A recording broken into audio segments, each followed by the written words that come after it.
The dust hung thick in the air that August morning in 1883, when Dr. Margaret Nash rode into Vulture City, Arizona, with nothing but a worn medical bag, a stubborn mare, and a determination that burned hotter than the desert sun overhead. She had left Boston 3 months prior after burying her father, the only family she had left, and spent every penny of her modest inheritance traveling west to answer a call she felt in her bones. People out here were dying from treatable ailments simply because no physician would venture this far into what polite society still considered untamed wilderness. Margaret was 24 years old, trained by her physician father since she was old enough to hold a bandage, and she had watched him turn away no one regardless of their ability to pay, a philosophy that had kept them poor but purposeful. Now she intended to honor his memory by bringing that same compassion to a place that needed it desperately. The town itself sprawled along a rocky canyon, a collection of weathered buildings that seemed to emerge from the rust-colored earth itself. The main street stretched perhaps 300 yards, lined with a general store, saloon, a Sayer's office, and various other establishments that served the mining operation that had given the town its name. She could see men moving between buildings, their faces lined with the kind of exhaustion that came from hard labor and harder living. A woman in a faded calico dress swept the boardwalk in front of what appeared to be a boarding house, pausing to watch Margaret pass with open curiosity. Margaret guided her mare toward a post outside the general store and dismounted, her legs unsteady after hours in the saddle. She had been traveling since before dawn, departing from the small way station where she had spent the previous night in a room that smelled of mildew and mouse droppings. Her traveling dress, once a respectable navy blue, was now coated with a fine layer of dust that made her look as weathered as the landscape itself. "Help you, miss?" The voice came from the doorway, where a balding man with spectacles perched on his nose regarded her with cautious interest. "I am Dr. Margaret Nash," she said, straightening her spine and meeting his gaze directly. "I am looking for the person in charge of this town. I wish to establish a medical practice here." The man's eyebrows rose nearly to his hairline. "Doctor, you?" She had expected this reaction, had faced it countless times during her journey. "Yes, I was trained by Dr. Henry Nash of Boston. I am fully qualified to treat illness and injury." "Well, I will be," the man said, stepping forward and extending his hand. "Walter Preston. I run this store." "We do not have a mayor exactly, but Cole Barrett owns the largest ranch in these parts. Most folks consider him the man to see about anything important.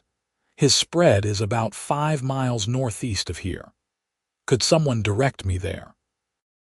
"I can draw you a map," Preston said, his initial skepticism giving way to something that might have been hope. "We sure could use a doctor. Lost 3 men to fever last spring, and old Agnes Thompson died of something in her belly that made her scream for 2 days straight before she passed." It was not a good way to go. Margaret felt the familiar tightening in her chest, the anger at preventable deaths, the urgency to do something, anything, to stop the suffering. "I will need a space to work, somewhere clean and dry where I can see patients and store supplies." Preston scratched his chin. "That is the trick, is not it? Space is precious around here. Most of the buildings are already spoken for, but Cole might have ideas. He is a good man, fair-minded. If anyone can help you get set up, it would be him." 20 minutes later, with a hand-drawn map tucked into her bag and directions memorized, Margaret was back on her mare and heading northeast into the scrubland. The August heat was punishing, the kind that made the air shimmer and distorted distances. She rationed her water carefully, taking small sips from her canteen while scanning the horizon for the landmarks Preston had described. The Barrett Ranch appeared gradually, first as a dark smudge against the pale earth, then resolving into structures. A sprawling ranch house with a covered porch, several outbuildings, corrals where horses moved in restless circles, and what looked like a bunkhouse set apart from the main residence. Cattle dotted the landscape, sturdy beasts that had adapted to this harsh environment. She could see men working near one of the corrals, their shouts carrying on the dry wind. As she approached, one of the men broke away from the group and strode toward her. He was tall, perhaps 6 feet, with broad shoulders that spoke of years of physical labor. He wore dusty work clothes, a hat pulled low against the sun, and moved with the easy confidence of a man completely comfortable in his environment. When he got close enough for her to see his face, she found herself looking at a man probably in his late 20s, with sun-weathered skin, a strong jaw darkened by stubble, and eyes the color of mesquite honey that assessed her with sharp intelligence. "You look lost," he said, his voice a low rumble that somehow managed to be both authoritative and courteous. "This is private property." "I am looking for Cole Barrett," Margaret said, refusing to be intimidated. "I was told he might be able to help me. You found him." He pushed his hat back slightly, revealing dark hair damp with sweat. "What kind of help are you looking for?" "I am Dr. Margaret Nash. I have come to Vulture City to establish a medical practice, but I need a space to work from. Mr. Preston at the general store suggested you might have ideas." Cole Barrett studied her for a long moment, his expression unreadable. "Doctor," he repeated, and she braced herself for the skepticism, the dismissal, perhaps even mockery. But when he spoke again, his tone was thoughtful. "Can you prove that?" She appreciated the directness. "I have letters of reference from physicians in Boston. I have my medical instruments. I can demonstrate my knowledge if you require it. But mostly, Mr. Barrett, you will have to take my word as truth, just as I would have to take the word of any man who claimed to be a physician." Something that might have been respect flickered in his eyes. "Fair enough. Why Vulture City?" "Because people are dying here of things that should not kill them. Because you need a doctor and I need a purpose. Because I believe I can do good work here if someone will give me the chance." Cole was quiet for another moment, then turned and gestured toward the ranch. "Come up to the house. We will talk properly and you can get out of this sun before it cooks you." The ranch house was surprisingly well appointed inside, with solid furniture and clean floors. Cole directed her to a chair in what appeared to be a study, then disappeared for a moment before returning with 2 glasses of water. He handed her one without a word, and she drank gratefully. "My father started this ranch 20 years ago," Cole said, settling into the chair behind a large oak desk. "Built it from nothing into something worth having. When he passed 2 years back, it came to me. I have 37 men working for me now, plus the house staff. In any given month, at least 3 or 4 of them are dealing with injuries or illness. I have had to ride to Prescott twice to fetch a doctor when things got really bad, and once the man did not arrive in time. Tommy Vickers died of blood poisoning from a leg wound that probably could have been saved if someone had known what to do soon enough." Margaret leaned forward. "That is exactly what I am trying to prevent. Quick treatment, proper care, basic sanitation, these things save lives." "What kind of space do you need?" "Ideally, a building with good light, multiple rooms so I can separate patients if needed, a source of clean water, and enough space to store supplies and maintain cleanliness. I understand that is asking a lot." Cole stood and walked to the window, looking out over his property. Margaret watched him, noting the way he carried himself, the thoughtful silence that suggested he was a man who considered his words before speaking them. There was something solid about him, dependable, the kind of person you wanted at your back in a crisis. "The old bunkhouse," he said finally. We built a new one last year, bigger and closer to the corrals. The old one has been sitting empty except for storage. It has 4 rooms, windows on 3 sides, and there is a well nearby. It needs cleaning, but the structure is sound.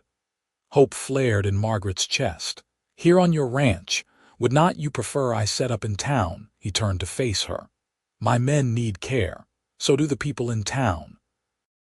But if you are here, you are close when emergencies happen. And I can make sure you have what you need. Keep an eye on things. A woman alone out here, it is not always safe. I have managed alone for 3 months of traveling, Mr. Barrett. This is not the same as traveling. This is staying, putting down roots, being a known quantity. Some men might get ideas. His gaze was steady. I am offering protection along with the space. My ranch, my responsibility to see that people on it are treated right. That would include you. Margaret considered this. She had hoped to be independent, beholden to no one, but she was also practical enough to recognize a good offer when she heard one. What would you want in return? Take care of my men when they need it. Maybe ride into town a few days a week to see patients there. And do not charge folks more than they can afford. I have seen too many people suffer because they could not pay for help. My father believed medicine was a calling, not just a profession, Margaret said quietly. I charge what people can pay. Sometimes that is money, sometimes it is goods, sometimes it is nothing at all. I work regardless. Cole crossed the room and extended his hand. Then we have an agreement, Dr. Nash. The bunkhouse is yours. His hand was calloused and warm when she shook it, his grip firm but careful, as though he was conscious of his own strength. For just a moment, their eyes met, and Margaret felt something shift in the air between them, a spark of recognition that she could not quite name. Then the moment passed, and he was pulling his hand away, turning toward the door. Let me show you the building, he said. The old bunkhouse stood about 100 yards from the main house, a long, low structure with a pitched roof and a covered porch running along the front. Cole produced a key and unlocked the door, pushing it open to reveal a large main room with doors leading off to smaller chambers.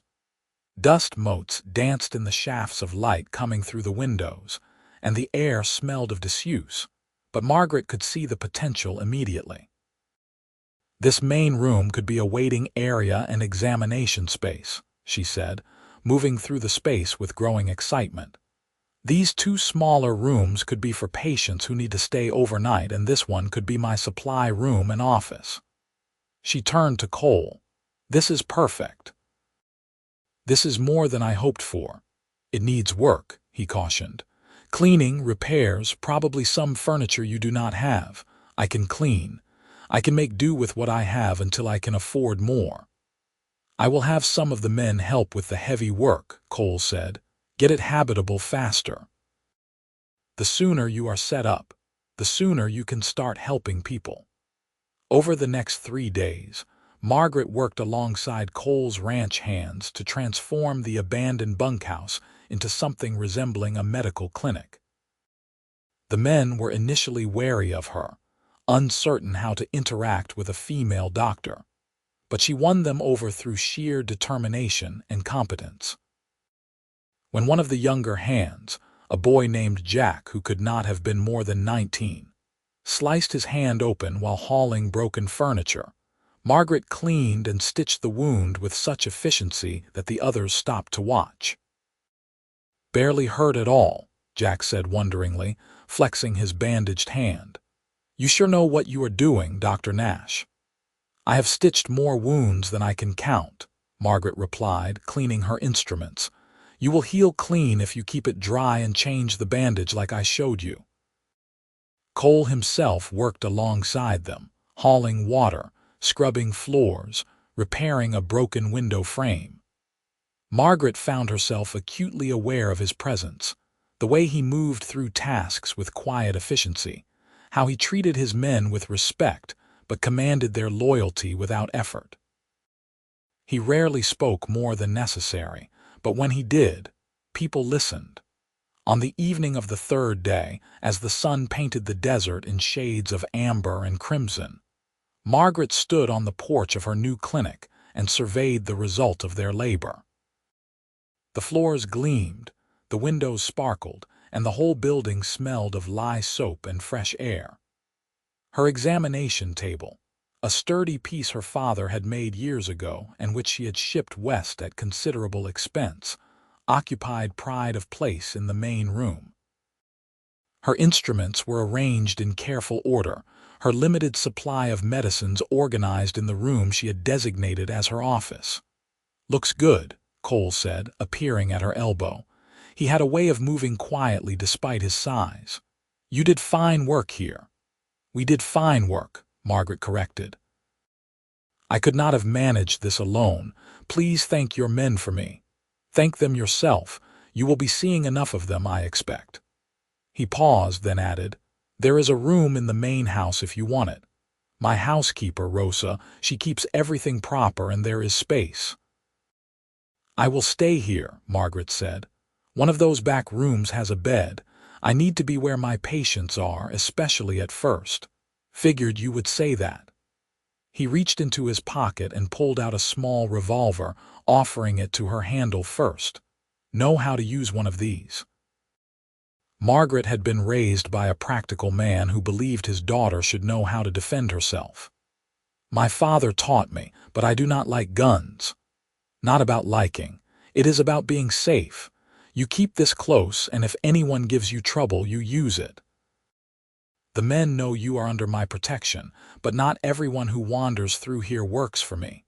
She took the gun, feeling the weight of it, the cold metal against her palm. "Thank you, Mr. Barrett." "Cole," he said. "If we are going to be neighbors, might as well use proper names." "I will call you Margaret, if that is acceptable." "It is acceptable," she said, and was surprised to find she meant it. She had been so focused on maintaining professional distance, on being taken seriously, that she had kept everyone at arm's length. But there was something about Cole that made her want to trust him, to let down her guard just slightly. "Get some rest," he said. "Word has already spread that there is a doctor here. I expect you will have visitors tomorrow." He was right. Word spread quickly. Within a week, Margaret was seeing a steady stream of patients, from ranch workers to townspeople who made the journey out to the Barrett ranch, because they had heard there was a real doctor who did not charge more than folks could manage. She treated everything from minor wounds to serious illnesses, delivering 2 babies in her second week alone, both healthy deliveries that filled her with the profound satisfaction that had drawn her to medicine in the first place. Cole appeared regularly, sometimes bringing patients who had been injured on the ranch, sometimes just checking to ensure she had what she needed. He rarely stayed long, but Margaret found herself looking forward to his visits, to the brief conversations they shared. He was intelligent and well-read despite his rough exterior, and she discovered he had strong opinions on everything from politics to poetry. "You are surprised a cowboy reads," he said one evening when she commented on his knowledge of Whitman. They were sitting on the clinic porch, watching the sun set while Margaret took a rare moment of rest. "I am surprised anyone out here has time for reading," she said honestly. "Life seems so consumed with survival. My mother was a school teacher before she married my father. She made sure I understood that working with your hands does not mean you cannot work with your mind too." His voice softened when he mentioned his mother, and Margaret heard the grief beneath the words. "When did you lose her?" "When I was 12. Fever took her. My father tried everything, rode 2 days to fetch a doctor, but it was too late by the time the man arrived." He was quiet for a moment. "That is part of why I wanted to help you get set up here. Might have made a difference for her if someone had been closer." Margaret felt the ache of shared loss. "My mother died when I was born. My father raised me alone. He died 6 months ago. His heart gave out suddenly. I think he died of a broken heart, honestly. He never stopped missing her. That is a kind of love, I suppose, Cole said. The kind that endures even when it hurts. Do you believe in that kind of love? The question slipped out before Margaret could stop it. Too personal, too intimate for their barely formed friendship. Cole turned to look at her, and in the fading light his eyes were dark and unreadable. I think I want to. Never seen it for myself except in my parents. Most folks around here marry for practical reasons, partnership, shared work. Nothing wrong with that, but it is not the same as what my father and mother had. No, Margaret agreed softly. It is not. The moment stretched between them, charged with something neither seemed ready to name. Then Cole stood, settling his hat back on his head. I should let you rest. You worked straight through today again. There were patients who needed help. There will always be patients who need help, he said. But you are no good to them if you collapse from exhaustion. Try to sleep, Margaret. After he left, Margaret sat alone on the porch, listening to the night sounds of the desert and thinking about love, about loss, about the unexpected paths life could take. A month ago, she had been alone in Boston, grieving and directionless. Now she was here, in this wild and beautiful place, doing work that mattered, and finding herself drawn to a man who represented everything foreign to her upbringing yet somehow felt like coming home. As summer gave way to autumn, Margaret's practice flourished. She made regular trips into Vulture City, setting up hours at the boarding house where people could come for consultations. She treated the sick and injured without regard for their ability to pay, just as she had promised, and the community responded with loyalty and gratitude. Patients brought her eggs, vegetables from their gardens, once even a chicken that she had no idea what to do with until Rosa, Cole's housekeeper, took pity on her and showed her how to prepare it. Her relationship with Cole deepened gradually, built on shared meals when both happened to have time, conversations that ranged from the mundane to the philosophical, moments of comfortable silence that spoke of growing ease with each other. He showed her the ranch, teaching her to ride better so she could make her rounds more efficiently. She patched up his men and listened to his concerns about the ranch, the challenges of water rights and cattle prices and managing dozens of employees. They did not speak of the attraction growing between them, but it was there, undeniable, in the way his hand would linger when he helped her down from her horse, in the way her eyes sought him out whenever he was near, in the charged silence that fell when they found themselves alone together. The crisis came in late October, when one of the mining operations in the hills above town suffered a collapse. Margaret was in her clinic when Cole burst through the door, his face grim.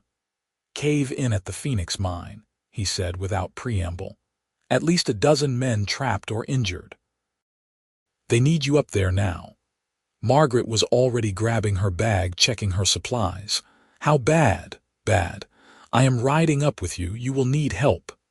They rode hard, covering the 3 miles to the mine in record time. The scene that greeted them was chaos. Men shouting, dust still hanging in the air, the jagged mouth of the mine shaft partially collapsed. Several injured men lay on the ground while their companions tried to render aid with no idea what they were doing. Margaret dismounted and immediately took charge. "You," she pointed to the nearest able-bodied man, "I need clean water as much as you can get.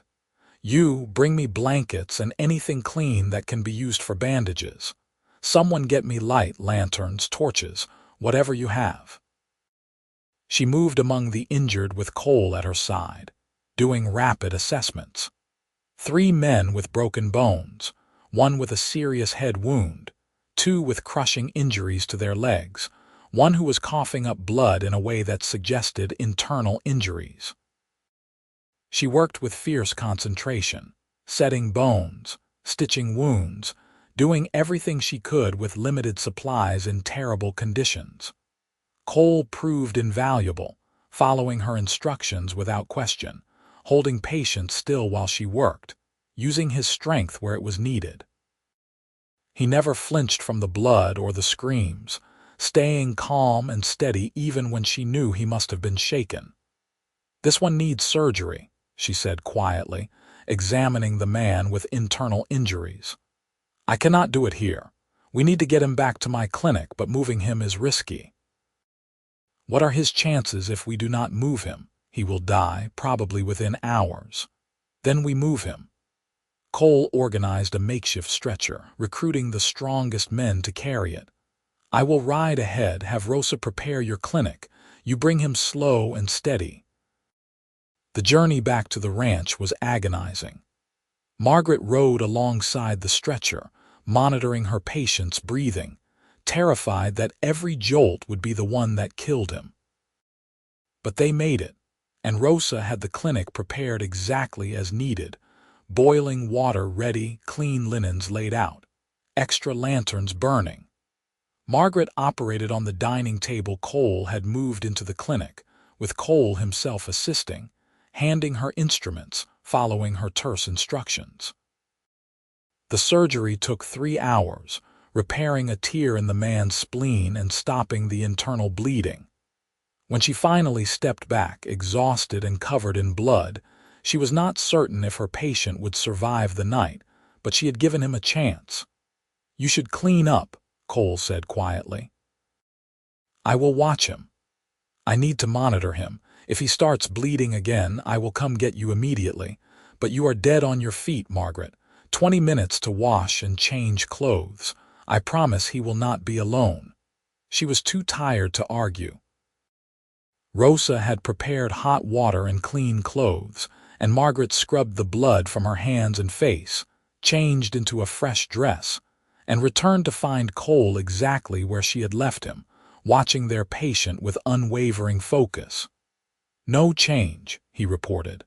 "Breathing seems steady, though." Margaret checked the man's pulse, examined the surgical site, satisfied herself that there was no fresh bleeding. Then, because she could not help herself, she sank into the chair beside Cole's and let her head drop forward into her hands. "You saved his life," Cole said. "You saved several lives today. I hope so. It is too soon to know for certain. I saw you work. I have never seen anything like it. You were absolutely certain of every move, every decision. It was extraordinary."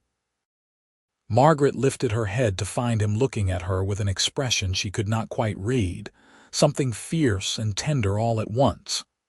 "I was terrified," she admitted.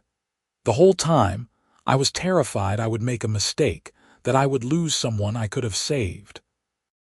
But you did not let that stop you. You pushed through the fear and did what needed to be done." He reached out slowly, giving her time to pull away, and brushed a strand of hair from her face. "You are the bravest person I know, Margaret Nash." The touch of his fingers against her skin sent electricity through her. She should pull back, maintain professional distance, remember all the reasons why this was complicated.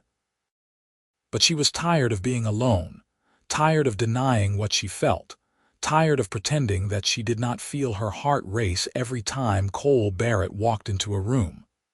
"Cole," she said, and his name on her lips seemed to break something open between them. He leaned forward, and she met him halfway, their lips coming together in a kiss that felt like inevitability, like something that had been building since the moment they met. His hand cupped her face with surprising gentleness, and she reached up to grip his shirt, anchoring herself to him as the world seemed to tilt and realign. When they finally pulled apart, both breathing hard, Cole rested his forehead against hers. "I have wanted to do that for months," he said roughly, "but I did not want to presume, did not want to make you uncomfortable when you depend on me for your clinic." "I have wanted it too," Margaret interrupted. "I tried not to. I told myself it was impractical, that I needed to focus on my work, that you probably saw me as a colleague at best. But I cannot seem to help myself where you are concerned." "Good," he said, and kissed her again, deeper this time, with a passion that made her forget about exhaustion and fear and everything except the feeling of being in his arms. They were interrupted by a moan from their patient, and immediately both shifted back into professional mode, checking on the man who was, mercifully, simply stirring in restless sleep rather than experiencing a crisis. But the spell had been broken, or perhaps transformed into something more real, more grounded. "Stay with me tonight," Margaret said impulsively. "Not for anything improper, just stay. I do not want to be alone, and I do not think I can watch him by myself." "I will stay as long as you want me to," Cole said simply. They sat vigil together through the night, taking turns dozing while the other kept watch. In the quiet hours before dawn, with Cole's hand wrapped around hers, Margaret felt a contentment she had not experienced in years. This was what she had been searching for without knowing it: purpose and partnership, meaningful work and someone to share it with, a place where she belonged. The patient, a miner named Samuel Chen, survived. His recovery was slow and painful, but he lived, and word of Margaret's skill spread even further. She became a fixture in the community, the doctor who would attempt anything to save a life, who did not care if you were rich or poor, white or Mexican or Chinese, as long as you needed help. Her relationship with Cole grew deeper and more public. He courted her properly, despite them living on the same property, bringing her flowers from Rosa's garden, taking her on rides through the desert at sunset, reading poetry to her on the evenings when she was not too exhausted to appreciate it. The ranch hands teased him mercilessly about being love-struck, but he bore it with good humor, clearly too happy to care. "Marry me," he said one evening in December, as they sat together on her clinic porch wrapped in blankets against the unusual cold. "I know it has only been 4 months, but I have never been more certain of anything in my life. Marry me, Margaret." She turned to look at him, at this man who had given her space to work, protection when she needed it, partnership in all things, and love that made her believe in the kind of enduring devotion she had only witnessed secondhand. "Yes," she said, simple and certain. "Yes, I will marry you." They wed in January of 1884, in a ceremony held at the ranch with half the town in attendance. Margaret wore a dress of cream silk that Rosa had helped her make, and Cole wore a new suit that made him look unfamiliar and wonderful. She had never seen him in anything but work clothes, and the sight of him cleaned up and formal took her breath away. "You are staring," he murmured as they stood before the circuit preacher who had ridden in from Prescott. "You are worth staring at," she replied, and was rewarded with a smile that made her heart flutter. They exchanged vows in the traditional manner, promising to love and honor each other through whatever came. When Cole slipped the simple gold band onto her finger, Margaret felt the weight of it as both symbol and promise. She was no longer alone in the world. She had found her place and her person. The celebration lasted well into the night, with music and dancing and enough food to feed an army. Margaret danced with Cole with his ranch hands, with men from town who wanted to wish the doctor well. She felt surrounded by community, by people who had accepted her despite her unconventional profession, who valued what she brought to their lives. When they finally retreated to the ranch house, to the rooms that were now theirs together, Cole carried her over the threshold with easy strength. "Are you happy?" he asked, setting her down gently. "Happier than I knew I could be," Margaret said honestly. 4 months ago I was alone and grieving. Now I have work I love, a community that accepts me and you, especially you. I am the lucky one," Cole said, pulling her close. "I spent years wondering if I would ever find what my parents had." Turns out I just had to wait for a stubborn woman with a medical degree to ride into my life. Their wedding night was tender and passionate, a discovery of each other that felt both thrilling and right.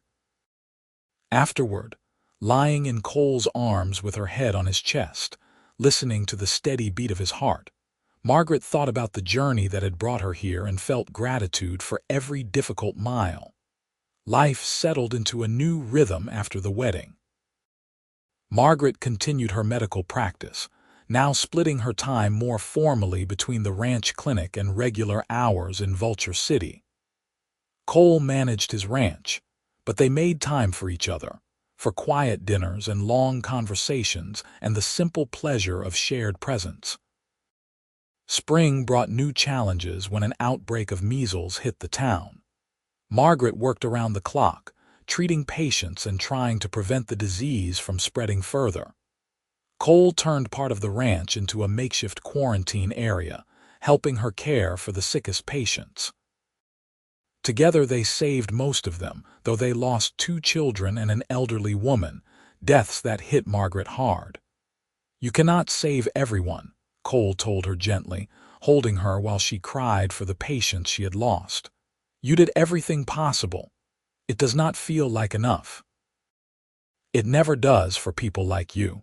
But you saved a dozen others. Those children go home to their families because of you. That has to count for something." She knew he was right, but it did not make the losses easier. Still, having Cole to lean on, to share the burden of grief and responsibility, made it bearable in a way it might not have been otherwise. Summer brought better news. Margaret discovered she was pregnant. The realization filled her with joy and terror in equal measure. She had delivered dozens of babies, had seen all the ways childbirth could go wrong, and the thought of going through it herself was daunting. "You will be fine," Cole said when she confessed her fears. "You are the strongest person I know. And I will be right there with you, just like you have been there for so many others." "You cannot be in the delivery room," Margaret protested. "It is not done." "I do not care what is done. You are my wife, and I will be wherever you need me to be." Their son was born in March of 1885, after a labor that was mercifully short but intensely painful. True to his word, Cole stayed with Margaret throughout, holding her hand, wiping her face with cool cloths, offering encouragement when she was certain she could not continue. When the baby finally emerged, healthy and squalling, Cole cut the umbilical cord with shaking hands and tears streaming down his face. "A boy," Margaret said wonderingly, holding their son against her chest. "We have a son." "He is perfect," Cole said roughly. "You are perfect. Thank you for this gift." They named him Charles Henry Barrett, after Cole's father and Margaret's, and he became the center of their world. Margaret reduced her hours somewhat, arranging for a young man named Timothy, who had shown interest in medicine, to assist her with routine cases, so she could spend more time with Charles. But she continued to work, continued to serve the community that had become her home. Cole was a devoted father, as hands-on as his ranch duties allowed. Margaret would often find him in the nursery late at night, holding Charles and singing off key lullabies, or showing their son the stars through the window while explaining constellations in a patient voice. "I want him to know he is loved," Cole said when Margaret teased him about being overprotective. "I want him to grow up certain of his place in the world, not wondering if he matters." "He will know," Margaret assured him. "How could he not, with parents like us?" The years unfolded with their mixture of joy and sorrow, triumph and challenge. Margaret's practice continued to grow, and she eventually took on Timothy as a formal apprentice, teaching him everything her father had taught her. Cole's ranch prospered, weathering droughts and economic downturns through careful management and sheer determination. Charles grew into a bright, curious child who showed signs of inheriting both his mother's intelligence and his father's steady temperament. In 1888, Margaret delivered their second child, a daughter they named Catherine Rose. The birth was harder than Charles's had been, and for a few frightening hours, Margaret hemorrhaged badly enough that even Cole's steady confidence wavered. But she pulled through, aided by her own knowledge and Timothy's increasingly skilled assistance. "No more," Cole said fiercely when the danger had passed. "I cannot risk losing you, Margaret. 2 children is enough." "Agreed," she said weakly, too exhausted to argue even if she had wanted to. 2 is perfect." Catherine proved to be a spirited child, fearless and determined, keeping them constantly on their toes. Where Charles was thoughtful and cautious, Catherine plunged into everything head first, whether it was trying to ride horses before she could properly walk, or attempting to help her mother with medical procedures at an age when most children were still playing with dolls. "She is going to be a handful," Rosa said fondly, watching 3-year-old Catherine try to organize the ranch hands into playing her elaborate games.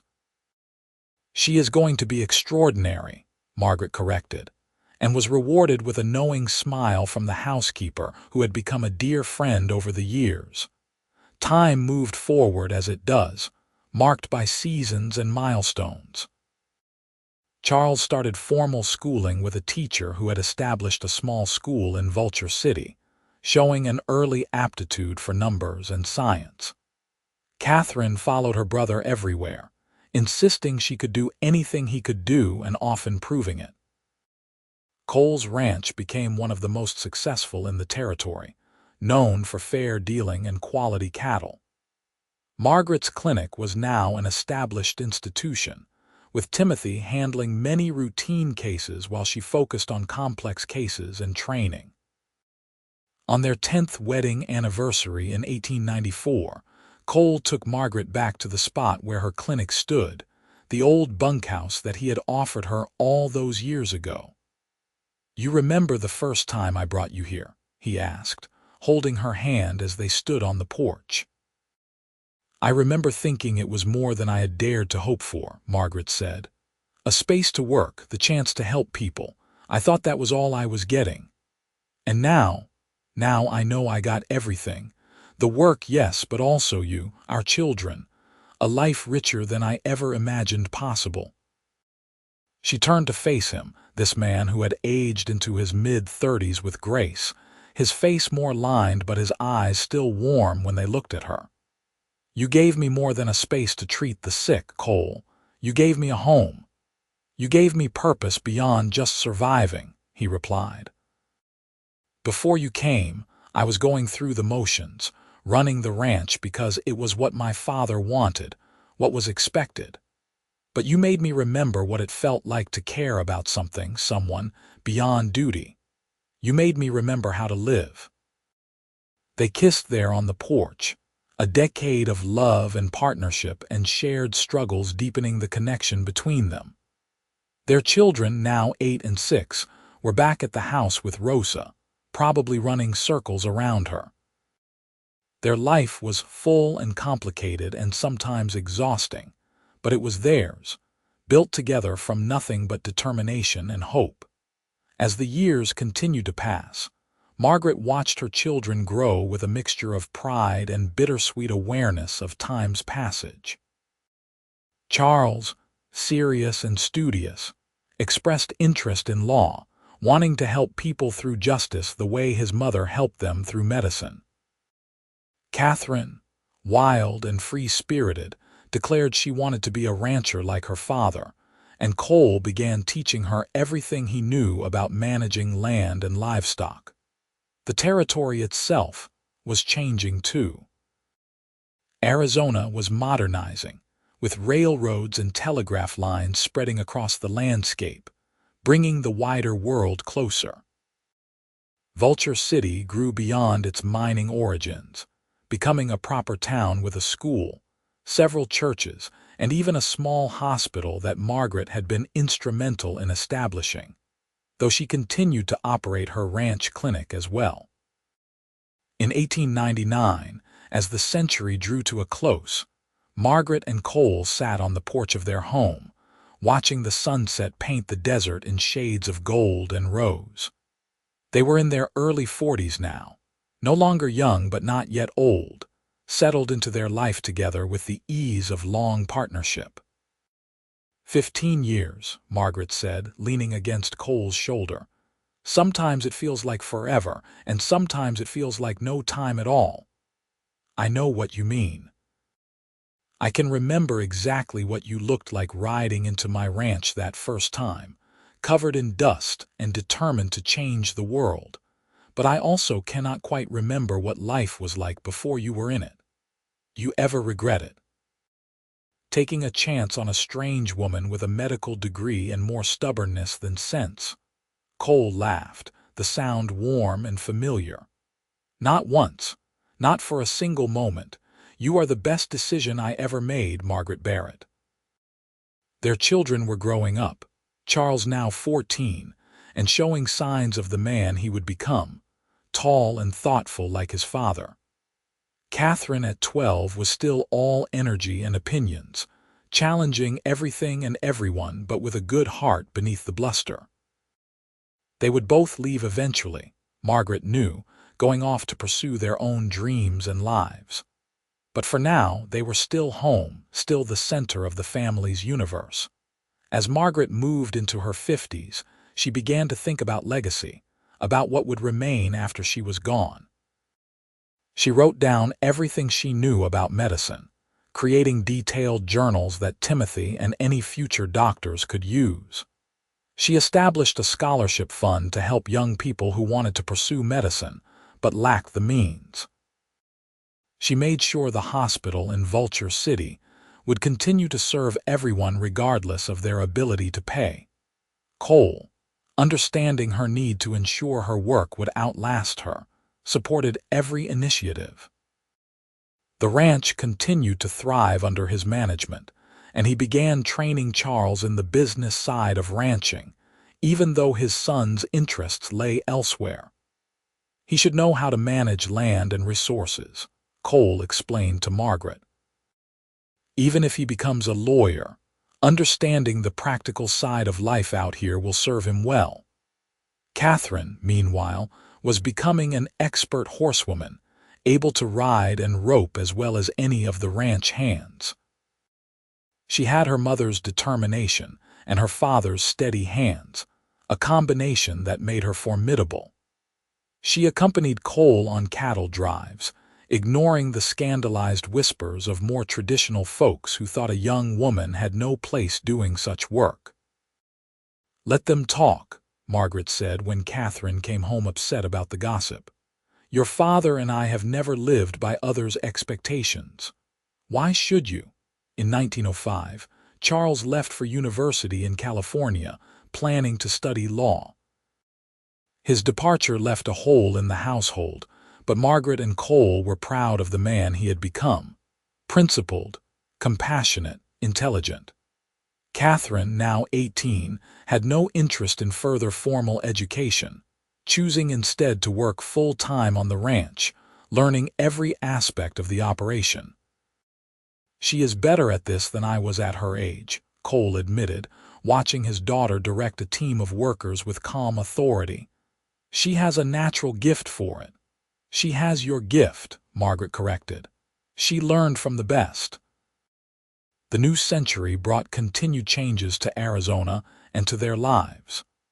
Cole's hair went silver at the temples, and Margaret found herself needing reading glasses for close work. But they remained active and engaged, still partners in all things. When Charles married in 1910, bringing home a lovely young woman named Sarah who he had met at university, Margaret and Cole welcomed her with open arms. The wedding was held at the ranch, just as theirs had been, continuing the tradition. Catherine served as her brother's best woman, a choice that raised eyebrows but surprised no one who knew the family. Grandchildren followed, first a boy that Charles and Sarah named Cole after his grandfather, then twin girls who arrived 2 years later. Margaret found unexpected joy in being a grandmother, in holding these small lives and seeing her own legacy carried forward in their faces. Catherine never married, content with her life on the ranch, though she had several suitors over the years.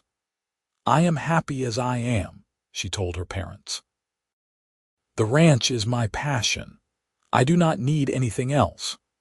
"As long as you are fulfilled," Margaret said, understanding perhaps better than most that a woman could find complete satisfaction outside the traditional paths. In 1918, when Margaret was 58 and Cole 61, they faced their greatest challenge since the early days of their marriage. The influenza pandemic swept through the country, reaching even isolated areas like Vulture City. Margaret, despite her age, threw herself into fighting the outbreak, working 20-hour days to care for the sick and dying.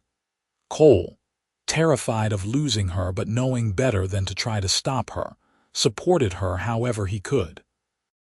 He organized supplies, helped transport patients, turned parts of the ranch into quarantine areas, just as they had done decades earlier with the measles outbreak. "You are not young anymore," he said bluntly during one of the rare moments when Margaret paused for food and rest. "You cannot push yourself like this indefinitely. People are dying, Cole. I have to help. And if you die, what then? You are not invincible, my love." She saw the fear in his eyes and softened. "I will be careful, I promise, but I cannot sit idle while people suffer." They lost patients, far too many, but saved more because of Margaret's tireless efforts. When the pandemic finally ebbed, Margaret was exhausted to her bones but alive. Cole held her for a long time the night they finally knew the worst had passed, neither speaking, just grateful to have survived together. "We are getting old," Margaret said eventually. "We are getting old," Cole agreed. "But we are getting old together, which is all I ever wanted." Margaret retired from active practice in 1920, handing over her clinic fully to Timothy, who was now a skilled physician in his own right. She kept her hand in as a consultant and teacher, but the day-to-day work of medicine passed to the next generation. Cole, too, began stepping back from the ranch, letting Catherine take over more of the management. She ran the operation with the same combination of fairness and firmness that her father had always employed, earning the respect of everyone who worked for her. In the evenings, Margaret and Cole would sit together on the porch they had shared for so many years, watching the desert sunset and talking about their life, their children, their grandchildren. They had been married nearly 40 years, and the love between them had only deepened with time. "Do you remember that first night after the mine collapse?" Margaret asked one evening. "When we finally admitted what we felt for each other." "I remember everything about you," Cole said. "Every moment we have shared, every word you have spoken. You are written into my bones, Margaret. I could not forget you if I tried." "I never imagined this," she said quietly. "When I came here looking for a place to treat the sick, I never imagined I would find all of this. A partner, a family, a home. You gave me so much more than I asked for." "You gave me reason to believe in love again," Cole replied.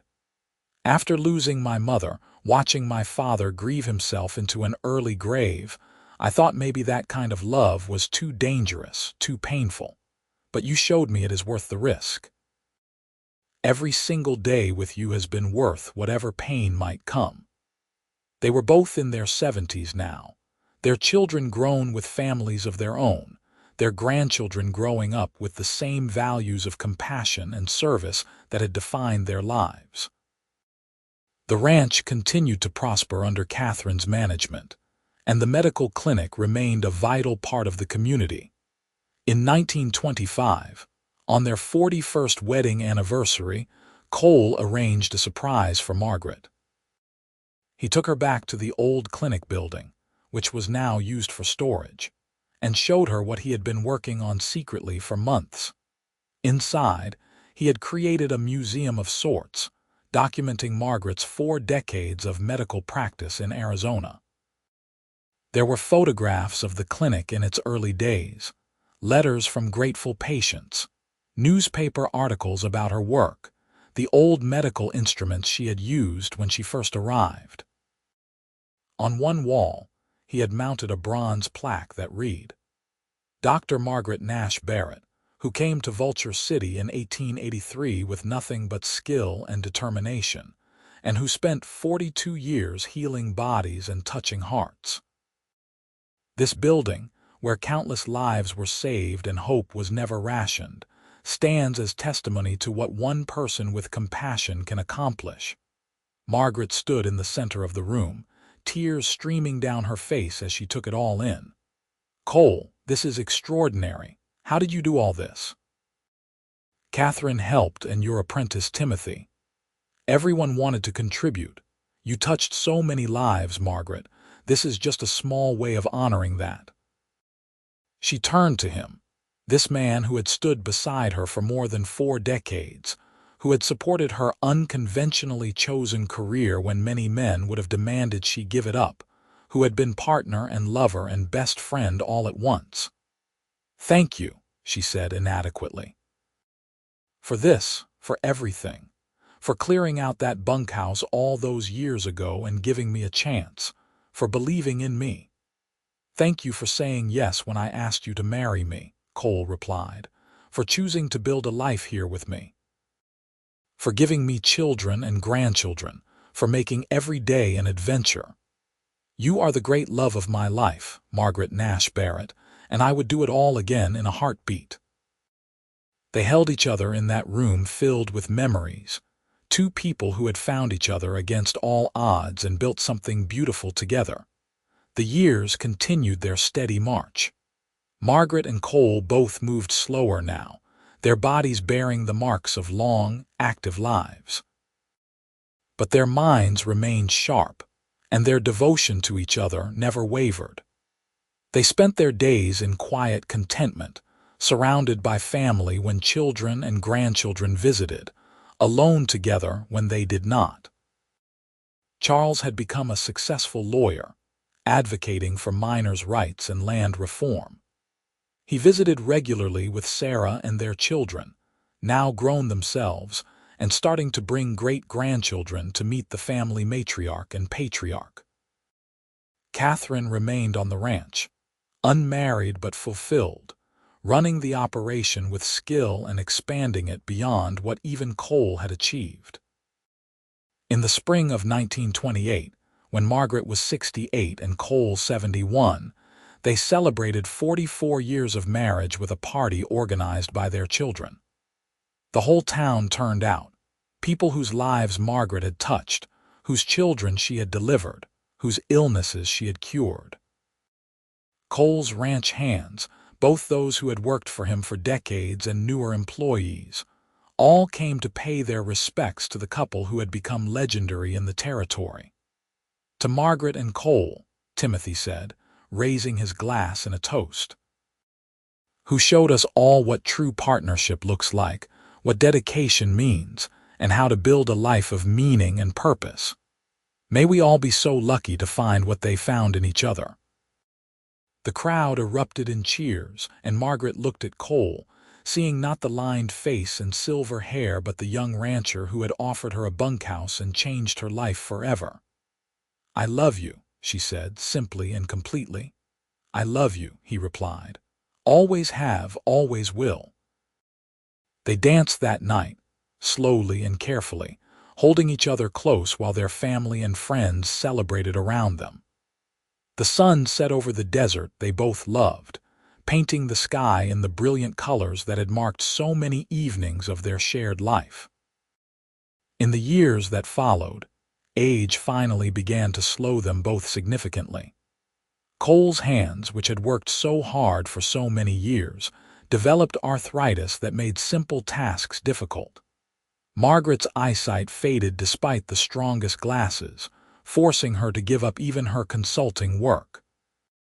But they faced these challenges together, helping each other with the tasks that had become difficult, patient with each other's limitations. Catherine moved into the main house to help care for them, assisted by Rosa who, though elderly herself, refused to fully retire. Charles visited as often as his work allowed, bringing his family for extended stays. The house that had been quiet when it was just Margaret and Cole was now often filled with the sounds of great-grandchildren playing, of multiple generations gathered around the dinner table. "This is what it was all for," Margaret said one evening, watching their great-grandson, little Cole, play on the floor while his parents chatted nearby. "This family, this legacy. We built something that will outlast us." "You built something that will outlast us," Cole corrected gently. "All those lives you saved, all those people you helped. The hospital, the scholarship fund, the doctors you trained. That is a legacy that will echo for generations." "We built it together," Margaret insisted. "None of it would have been possible without you. Without your support, your partnership, your love. We did this together, Cole." In the early months of 1932, Cole's health began to decline more seriously. The doctor, a young man who had trained under Timothy, who had trained under Margaret, diagnosed heart trouble and prescribed rest. Cole, who had never been good at resting, tried his best for Margaret's sake, but they both knew he was fading.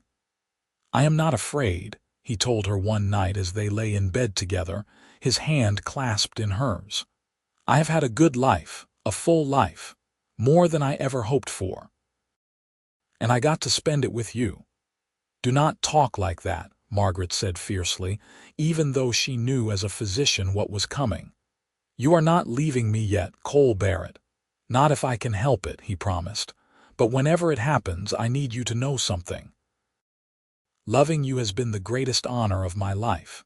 Being your husband, your partner, the father of your children, every moment of it has been a gift. I am grateful for every single day." "I am grateful too," Margaret whispered, tears flowing freely now. "For all of it. For you." Cole Barrett died peacefully in his sleep on a warm night in May of 1932, at the age of 75, with Margaret holding his hand. She felt the moment he slipped away, felt the loss like a physical thing, a piece of herself torn free. The funeral was enormous, with people coming from all over the territory to pay their respects to a man who had been a pillar of the community for more than 50 years. Margaret stood straight and dry-eyed through the service, accepting condolences with grace, but when she returned home to the empty house, she finally allowed herself to collapse into Catherine's arms and sob. "I do not know how to be without him," she confessed. 48 years we had together. How do I exist in a world where he is not?" "You do what you have always done," Catherine said gently. "You keep going, you help people, you love your family. That is what he would want." Margaret knew her daughter was right, but the knowledge did not make it easier. The months after Cole's death were the hardest of her life, harder even than losing her father, because Cole had been her partner in all things, the person she shared everything with. The house felt empty without him, the bed too large, the evenings too quiet. But she endured, because enduring was what she did. She found comfort in her grandchildren and great-grandchildren, in the work that continued at the clinic bearing her name, in the community that still looked to her for wisdom and guidance. She told stories about Cole to anyone who would listen, keeping his memory alive through words. "He was the best man I ever knew," she would say. "Strong but gentle, decisive but fair. He gave me a chance when no one else would, and then he gave me a life beyond my wildest dreams. I was blessed beyond measure to have loved him and been loved by him." Catherine took excellent care of her mother, making sure she was comfortable and never alone unless she wanted to be. Charles visited monthly, bringing his family for weeks at a time. They surrounded Margaret with love, trying to fill the void Cole's absence had created. In the summer of 1934, on what would have been her and Cole's 50th wedding anniversary, the town organized a memorial celebration. They dedicated a statue in the town square. Cole and Margaret standing together, his hand on her shoulder, both looking out toward the horizon. The inscription read, "Cole Barrett and Margaret Nash Barrett, partners in life and service, who built a legacy of compassion and community." Margaret stood before the statue, now 74 years old, her hair completely white, her body frail, but her mind still sharp. "You would have hated this fuss," she said to the bronze likeness of her husband. "But you would have stood through it for me, just like you stood through everything else." That night, back at the ranch, surrounded by her children and grandchildren and great-grandchildren, Margaret felt a peace she had not experienced since Cole's death. This family, this legacy, this community, it was all evidence that their love had mattered, had created ripples that would continue long after they were both gone. "Tell us about how you met Grandpa," one of the great-grandchildren asked, and Margaret smiled. "I needed a place to treat the sick," she began, as she had begun this story countless times before. "I rode into Vulture City with nothing but a medical bag and determination. Your grandfather owned the largest ranch around, and when I explained what I needed, he did not laugh or dismiss me. He took me to an old bunkhouse and he said, 'It is yours,' just like that, no questions asked, no payment demanded. He gave me a chance when I desperately needed one." "And you fell in love?" the child asked. "And we fell in love," Margaret confirmed. "Not right away. First, we became partners, working together to help people. But over time, I realized he was the finest man I had ever known. When he asked me to marry him, saying yes was the easiest decision I ever made. We had 48 years together, and every single one of them was a treasure." She continued talking late into the night, telling stories about Cole, about their life together, about the ranch and the clinic and the community they had built. Her family listened raptly, knowing they were hearing history, learning about the people who had created the foundation on which their own lives stood. Margaret Nash Barrett lived for 2 more years after that anniversary celebration, remaining active and engaged until the very end. She passed away peacefully in her sleep in January of 1936, at the age of 76, in the same bed where she had slept beside Cole for so many years. She was buried beside her husband on a hill overlooking the ranch they had built together. The entire town turned out for her funeral, and people spoke of her skill as a doctor, her compassion as a human being, her devotion as a wife and mother. But what they remembered most was how she had arrived in Vulture City with nothing, and how she and Cole together had created something extraordinary. Catherine inherited the ranch and ran it successfully for many more years, eventually passing it to one of Charles's sons. The clinic Margaret had founded continued operating, still serving anyone who needed help regardless of their ability to pay, still embodying the principles she had lived by. The hospital she had helped establish grew into a regional medical center, training new generations of doctors. But perhaps the greatest legacy was the story itself, the tale of a determined woman doctor and a cowboy rancher who had given her a chance, and how that simple act of faith had blossomed into a love that spanned nearly half a century and touched countless lives. It became part of the town's mythology, told and retold, inspiring new generations to believe in the power of compassion, partnership, and love. The old bunkhouse, that space where it all began, was preserved as a historical site, a testament to what could grow from a generous gesture and a willing heart. Visitors would stand in that main room, now restored to how it looked when Margaret first set up her clinic, and they would hear about the cowboy rancher who had cleared it out and said, "It is yours," and the incredible life that had unfolded from that moment. In the end, Margaret and Cole Barrett's story was one of partnership and purpose, of two people who found in each other exactly what they needed to become the best versions of themselves. They had faced challenges and celebrated triumphs, had raised children and built businesses, had served their community and loved each other with a devotion that never wavered. They had proven that love, real and enduring love, was not just about passion or romance, though they had shared plenty of both. It was about showing up for each other day after day, supporting each other's dreams, working together toward common goals, and choosing each other over and over again through decades of life's inevitable ups and downs. Their great-great-grandchildren would eventually stand before that statue in the town square, hearing the story of ancestors they had never met but whose influence shaped their lives in countless ways. They would learn about the woman who came to heal the sick and the man who gave her a place to do it, and how that simple beginning had created a legacy of love and service that echoed through generations. And somewhere in the desert wind that blew across the ranch, across the town, across the landscape they had both loved so much, perhaps the spirits of Margaret and Cole Barrett still lingered together, forever partners, forever home, their love story complete and perfect and enduring as the land itself.